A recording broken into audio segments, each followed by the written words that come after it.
ఈ శ్లోకం భగవద్గీతలోని మొదటి అధ్యాయం అర్జున విషాదయోగంలోని 11 శ్లోకం. ఇది దుర్యోధనుడు తన సైన్యాధిపతిగా ఉన్న భీష్ముడును రక్షించమని తన సైనికులకు ఆజ్ఞాపించే సందర్భంలో చెప్పినది. అయనేషు చ సర్వేషు యథాభాగమవస్థితాః భీష్మమేవాభిరక్షन्तు భవంతః సర్వ ఏవ హి. శ్లోకార్థం భావార్థం.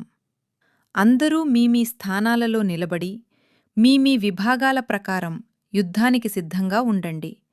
మీరు అందరూ భీష్మ పితామహుడిని రక్షించండి. సందర్భం: దుర్యోధనుడు కౌరవ సైన్యాన్ని సమీక్షిస్తూ భీష్ముడు యుద్ధానికి శంఖం ఊదిన తర్వాత అతని ప్రాముఖ్యతను గుర్తించి సైన్యంలోని అందరినీ ఆయనను రక్షించమని ఆదేశిస్తున్నాడు.